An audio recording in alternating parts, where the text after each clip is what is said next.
Good morning, everyone, and welcome to November's Masterclass. I'm Michaela, and I'm the founder of Opportunity Global. And for those of you who are new to us, we develop human skills with the same rigor as technical skills, because we honestly believe that brilliant people deserve better than being promoted into a people leadership role with zero support and just a good luck message. So today, we're going to be talking about something I see everywhere. Brilliant leaders drowning in work in the build up to the end of the year. I don't know if you felt like that a little bit sometimes. You're staying late, you're working weekends, and meanwhile, your team thinks you don't trust them with anything meaningful. And you're rushing to that end of the year marker, exhausted, probably feeling a bit overwhelmed with the never ending list of things to do.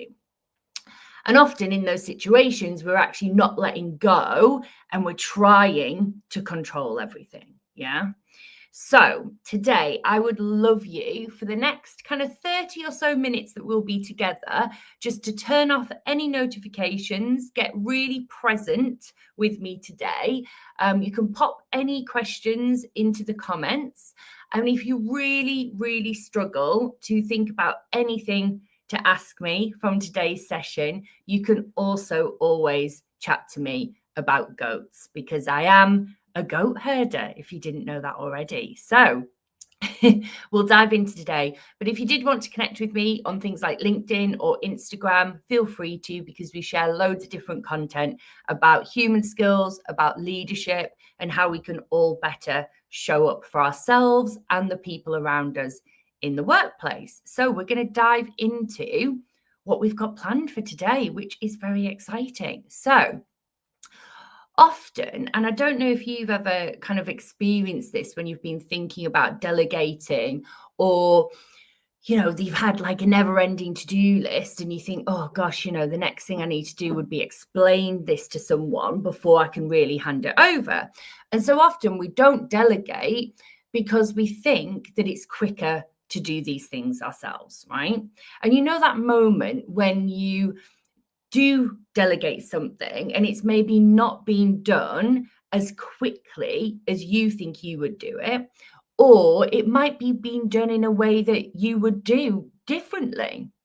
And in that situation, we often kind of explain what needs to be done, we set the deadline, and then we watch that person do it completely different way. Yeah. And what would you do in that situation, right? If we're really honest with ourselves, what happens next?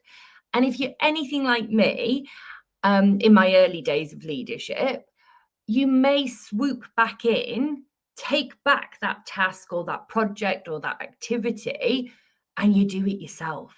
And I'll be really honest, when that has happened, it really hasn't been my finest moment at all. So we're going to talk today about how we do this differently. Yeah. And brilliant. Thank you, Alfie, for jumping in the comments. Yes, I think we all can be guilty of that. You're not the only one, Alfie. So I know you've said in the comments, I'm dreadful at delegating and asking for help, and you always end up juggling things. I definitely have been the same at so many points in my life. And if I was really honest, I can't say that every single day I get this perfectly right. But what I will share today is just some ideas of what we can do literally this week to make that move to the end of the year just that little bit smoother is the plan. Okay, so I have honestly made that mistake more times than I want to admit. I've delegated something and I've taken it back. And honestly, like, why was I doing this? If I'm really think about it, it's because it felt at that time and at that moment easier to just do it myself than to spend the time coaching and supporting my team on how to do that big particular project, that task, or someone else in my life. And plus, if we think about it from like an ego perspective, it actually feels really good, doesn't it, to be needed?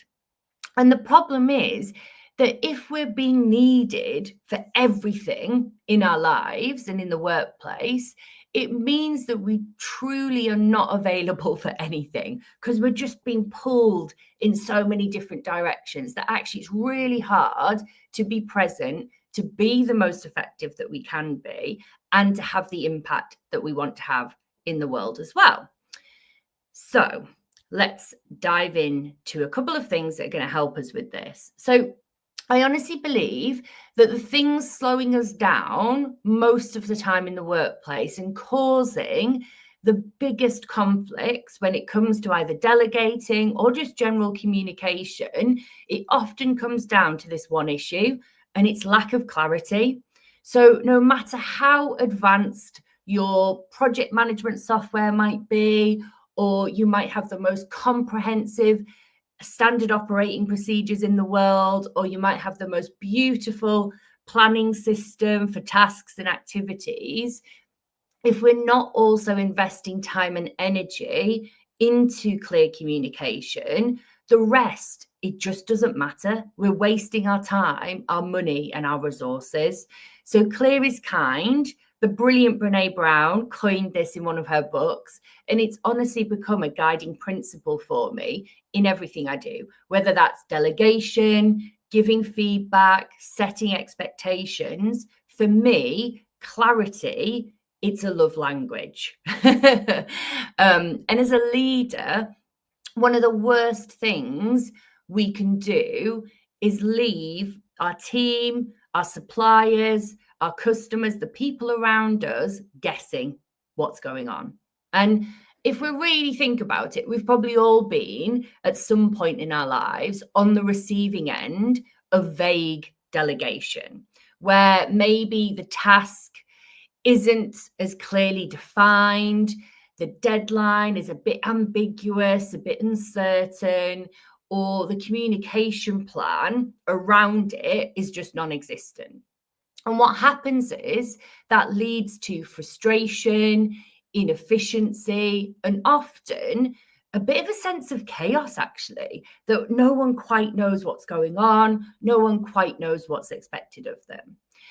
And I think that if we don't make time for the clarity stuff, we'll have to make time at some point for dealing with chaos. And so what we want to think about today is how we avoid getting to that point of chaos. I actually once worked with someone who was so vague in their communication. It was often kind of a rushed Teams message here, or a rambling email, or a quick text. And it meant that the team never really knew what that person was needing. And so often they ended up defaulting to me to understand that communication. And, you know, if I really reflect on myself, it felt quite good, you know, to be needed and to be seen as someone who had a bit more kind of clarity of communication. But most importantly, it was deeply, deeply inefficient, and it slowed every single person down, and it didn't feel good for anyone.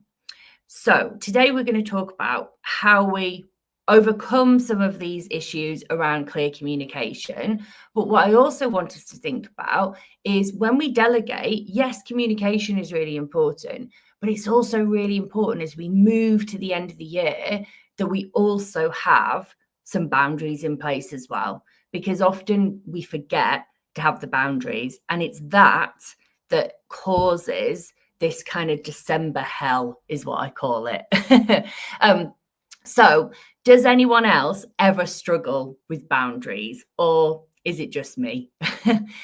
I was at a graduation event 2 weeks ago now, and it was for a group of leaders that have been on a 9-month program with me and the team. And during the feedback session, it became really obvious to me that everyone was feeling this sense of busy. And if you've ever followed my content for a little while, you'll know that I actually hate the word busy. If I could, I would literally ban it from everyone's vocabulary. And I've certainly tried to for my life and work, because busyness doesn't always mean that we're adding value and that we're having the impact that we want to have in the world. And every single person at this event shared basically their kind of own version and own words of being in this mad rush to the end of the year. So things like, I'll rest then, or I have so much to get done by the end of the year. I'm full of busy, there's so much going on, and I'm feeling quite overwhelmed. And it made me think of my own previous December hells, where when I finally stopped and had any time off, I inevitably got ill with tonsillitis, weirdly. It was always tonsillitis. And I spent much of my time off feeling rough, not feeling great, not having much energy. And I kind of only really recovered in time for getting back to work. And I think we create our own December hell often and pretend that it's just the busy season and that that's okay and that's just the standard.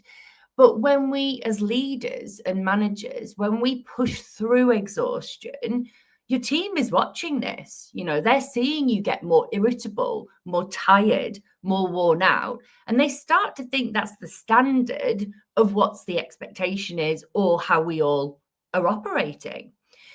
So, what can we maybe do differently to make sure that the end of the year for you is just that little bit smoother? That those boundaries that you set now in November, in December of this year, take you into 2026 and take you into 2026 in a much better place, ready to have an impact.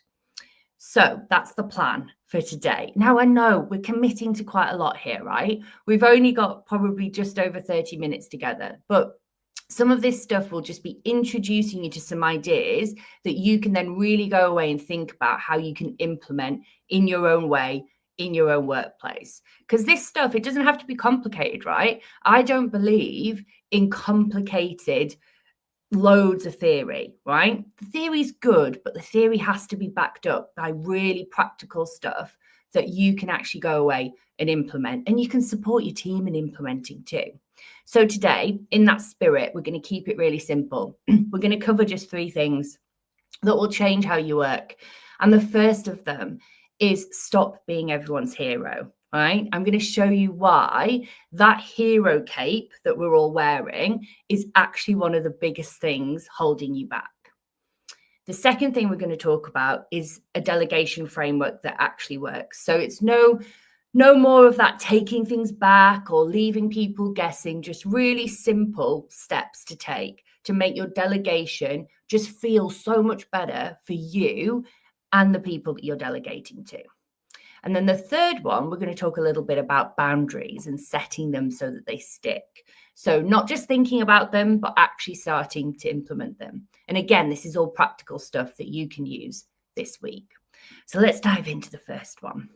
And obviously here I've got a nice little shiny cape, which looks quite fetching, I think, actually. But one of the probably uncomfortable truths about being a person who does it all is that it feels good, doesn't it?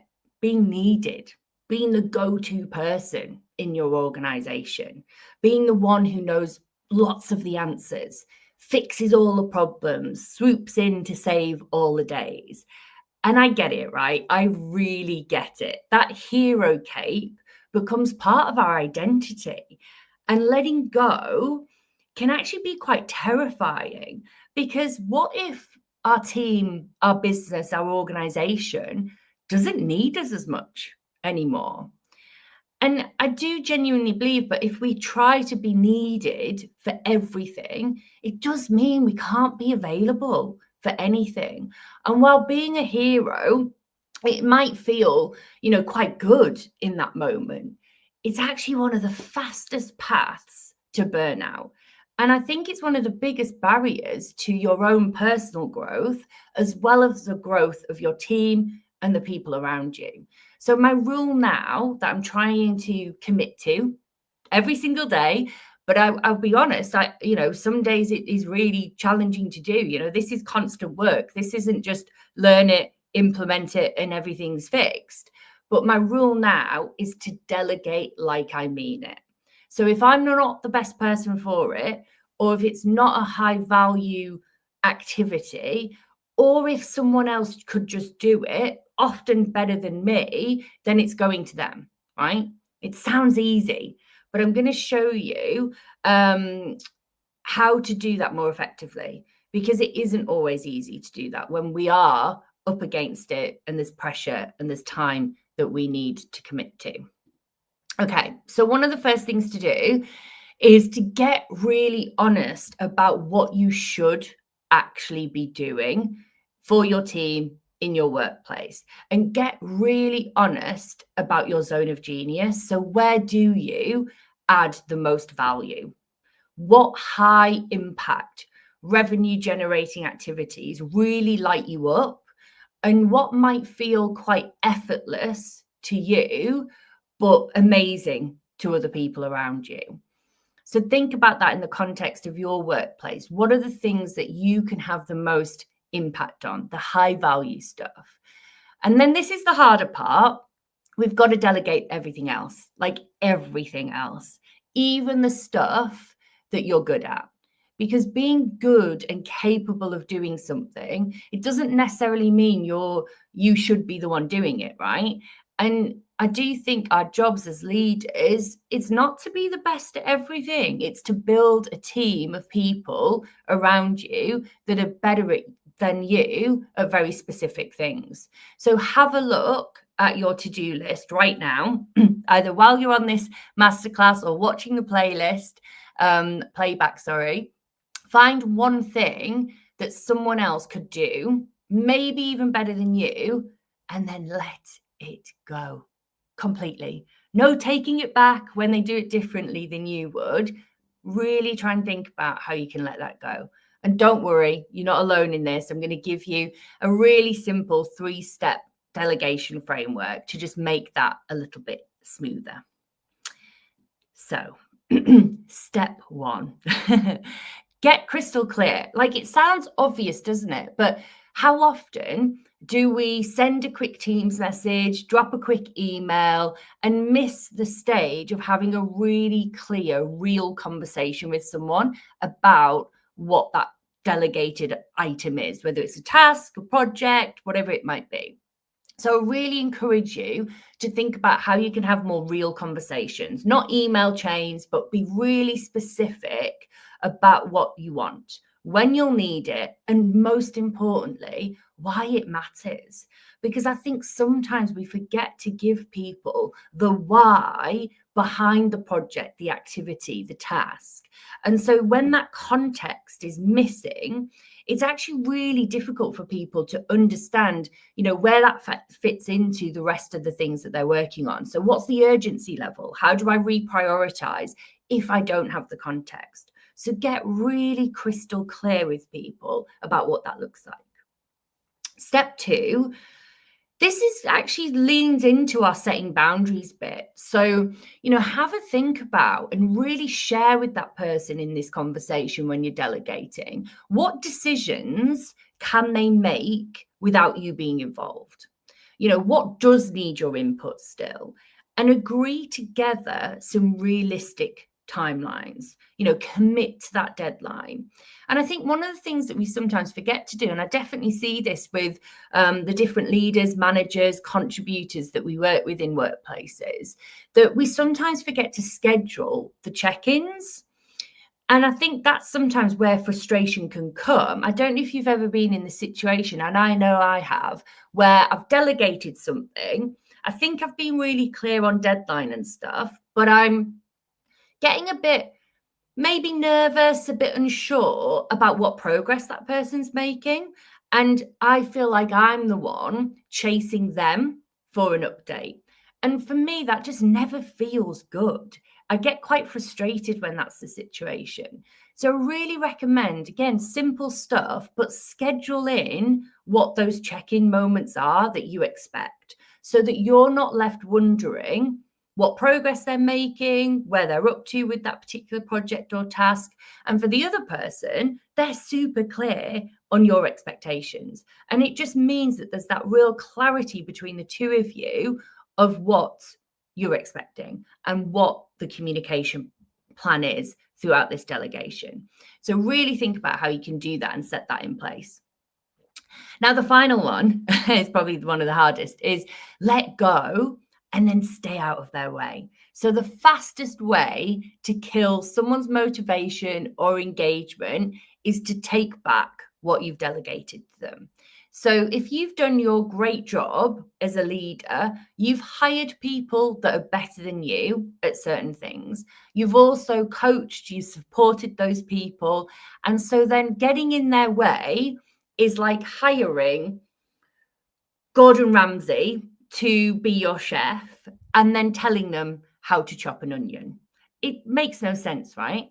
So really think about how you can let go and stay out of that person's way so that they can really deliver on what you've set up. And those boundaries will help you feel more comfortable with that process, because you will know there's very clear expectations of how you'll be updated, what the deadline is, what the why is behind the activity or the project, and it will allow you to have a bit more comfort when you step into that letting go zone, because it isn't easy, right? And I would say I'm a recovering control freak. Am I? Yeah, no, I think I am. Maybe ask my team. But generally speaking, I'm trying to be much better than my natural tendency to try and control everything. So often that control comes from a sense of fear, a sense of uncertainty. So if you can set up as much certainty in that delegation as possible, then that will make you feel a lot less fearful and a bit more comfortable. Okay, so sometimes I'd love to say that delegation then just goes perfectly, right? But occasionally, and often this is more often than not, particularly when you're first delegating to certain people, there'll be problems that they come back to you with, there'll be questions they come back to you with. So what I want you to think about here is, what happens when that person comes back to you with a problem? Okay, so you've delegated something, you've done all of that great communication. What happens next if they come back to you with a problem? So what I'd really like you to think about here is, instead of jumping straight into solutions or taking back what you've delegated, I'd really like you to think about using the GROW model. Now, the GROW model is a model that was set up to better coach people, right? Again, it's quite simple, quite straightforward. We could do a whole masterclass just on coaching and the GROW model. So I won't go into it in huge amounts of detail today, but I will say a couple of things just to help you use it if you delegate something and someone comes back to you with a problem. So the first thing is, think about when someone comes to you with a problem, really try and resist that urge to immediately fix it, to take it back. Instead, think about asking these 4 questions and working through with them through the GROW model. So firstly, think about asking them, what is the outcome they're trying to achieve? What is actually happening here? So what is the reality of the situation? What have they maybe tried already with this particular task or project? Really think about getting into the detail of what's happening right now. Then ask them a question about, like, what options do they see? What do they think are the potential solutions to this issue? What could they try next that might help them move forward more successfully? And then finally, ask them what their next step is. Work through with them what they will do next. When will they do it? Getting really clear on what those next steps are. So rather than just diving in to fix it, really think about how you can ask some great questions and work through this model with that person so that they're really owning the solution and the outcome, so that you're not jumping back into let's fix it mode, put the cape on and dive in and save the day. Because actually long term, that isn't going to help anyone. And this model, the GROW model, it can literally take as short a time as 5 to 10 minutes, depending on what the problem is you're solving. But it really does develop the other person's problem-solving skills instead of making them even more dependent on you for everything.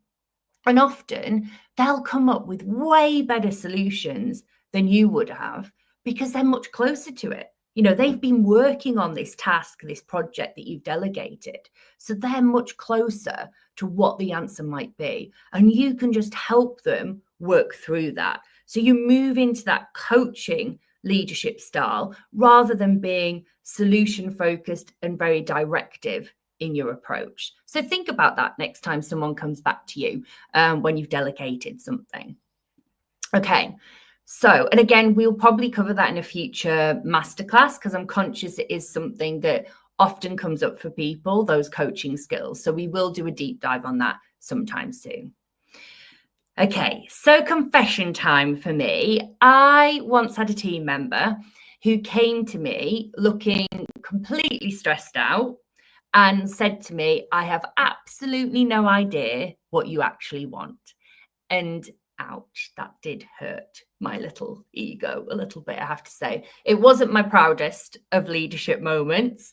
And it really reinforced to me that this mantra of clear is kind, it actually isn't just kind. It's super crucial that we're clear with the people around us when we're delegating. So this is going to help you in this run up to December, being super clear with people. So that vague email you sent, the one where you thought you were being totally obvious, it probably left your team feeling like looking at the screen and thinking, what the actual? And, if we wanted someone to read our minds, we could go and hire a psychic. But the fact is, if we want our team to succeed and we want to give them more meaningful work in the lead up to the end of the year and to take that pressure off you and the rest of the team, we've got to get specific. So if you can, when you are delegating, try and have that first conversation, either face to face, or if you're working remotely, get your cameras on, jump on a call together and get really clear on the what, the when, and the why of what you're delegating. So set those deadlines together rather than you just imposing them. So really think about the other pressing priorities, what's realistic, what else might be going on, so that that deadline feels not just aspirational, but really achievable, both for you and the team members, especially in this run up till the end of the year, where it feels like we have to do everything. That's utter bollocks. Sorry to swear, but it is. We don't need to do everything. We are human beings, right? We are not here to just constantly be doing. We are here to also live, to have an impact, to add value. It isn't just about working through a task list.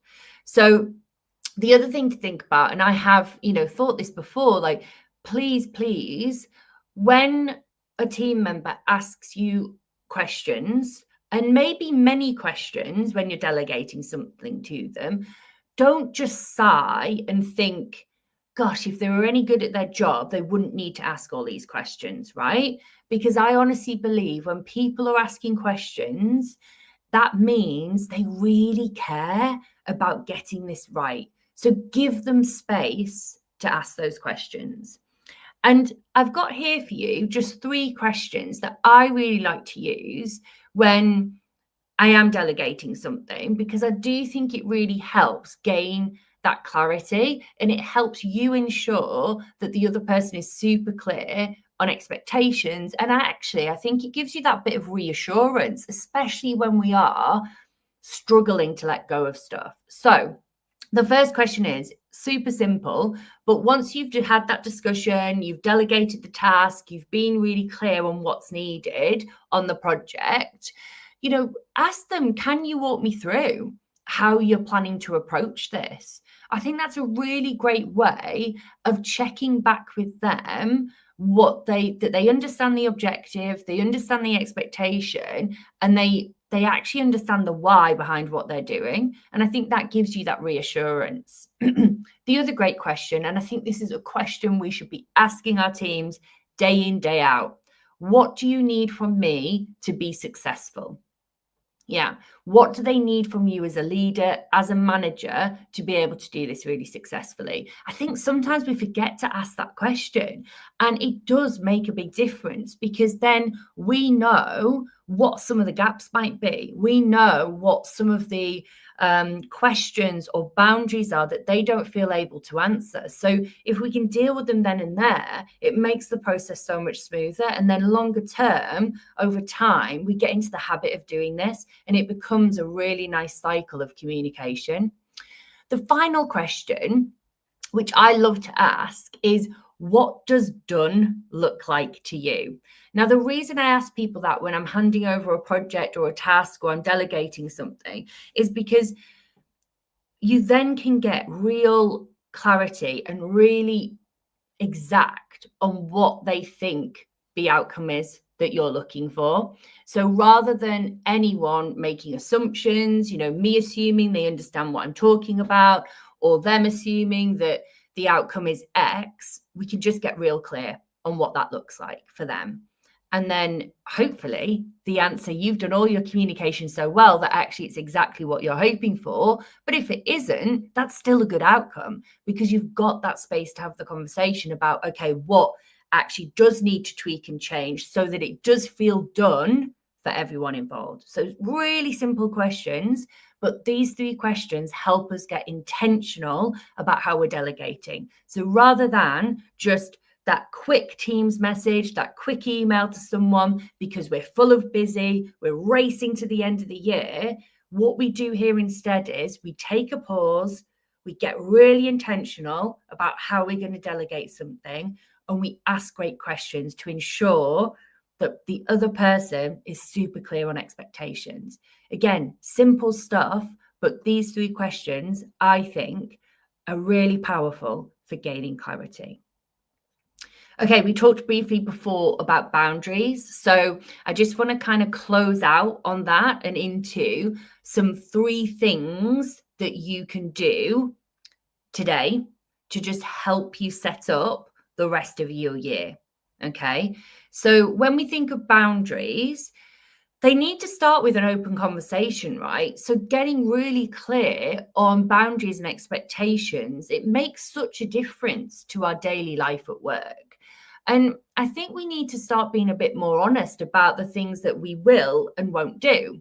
The hours that we're available, what constitutes an emergency, and that the team need to bring you back involved into a project versus what can wait. Or, asking your own team what they need from you to respect their boundaries too. Because people respect honesty and open conversations way more than perfection. Yeah. No one is expecting you to be perfect as a leader or manager. That isn't fair. That's too high a bar of expectation. No one is perfect. And the worst thing that we can do is kind of have boundaries in our head that we secretly hope everyone will just figure out and follow, because they won't. And you'll end up really disappointed and a bit pissed off when those invisible boundaries get crossed. So what I want to talk to you about now is just 3 things that you can do this week. So not when you have more time, not when you have more resources, more money or anything else, just 3 simple things that you can do this week to better set up boundaries, clear communication and delegation for you to move into December and the end of the year feeling in a much, much better place, and actually setting some ways of working that will help you in 2026 as well. So these are the things that I think you can do. So firstly, create what I call your good enough list. So contrary to popular belief or what your manager or other people might be saying, not everything needs to be perfect before the end of the year. So write down, get really clear this week on what good enough looks like for your year-end deliverables. Then stop there. Don't keep adding to it, but get really, really clear on that good enough list. And if you are in a position where you have a leader, a manager in your organization that you're reporting to, have that conversation with them. Run that list by them. have an open conversation to say, is this good enough list? Is this the same as what your expectation is for the end of year deliverables? Have that clarity for yourself so that you've got the clarity for how you delegate that to your team, and then stop there. Don't try and do every single thing before the end of the year. It's not possible and it's not needed. The second part of this is having that conversation about boundaries. Sometimes it can feel a bit awkward, if I'm honest, because how often have we actually given ourselves the time and the headspace to really think about the boundaries in the workplace that allow us to do our best work and to show up in a way that feels good for us while still achieving all of the objectives, all of the goals that we've set? Probably very rarely, right? We don't give ourselves that headspace, especially as we kind of limp to the end of the year. So I really recommend that you have that honest conversation. It can feel a bit awkward, but I promise once you're in it, you will feel such gratitude for actually honoring yourself and honoring those boundaries and what's needed from you. And I think it's a great thing to really role model to your team so that they can really think about their boundaries as well. So, tell your team exactly what those boundaries are.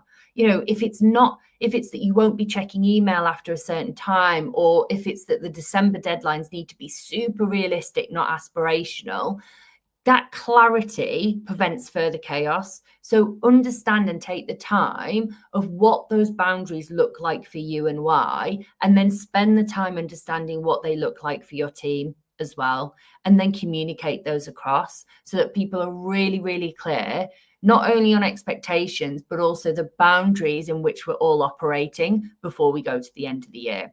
So, for example, in my team, we've got quite a big, punchy project that we are working towards, but we've been really clear on what we can achieve by the end of the year and what needs to move into next year, so that we don't go into the end of December, into the festive holidays, feeling broken and burnt out. That is not a good feeling for anyone. And it's my job as a leader to prevent that happening for my team. I need to create a safe space, a safe environment where my team feels seen, heard, and supported. I'm not responsible for their happiness, because happiness involves so many different things in their lives that I can't control, but I can create an environment that feels good to work in. They can do their best work, but we're not ending up in a situation where we're stressed, overwhelmed, and feeling a bit shit. That is not my intention for the rest of the year. And my hope is that it won't be yours either.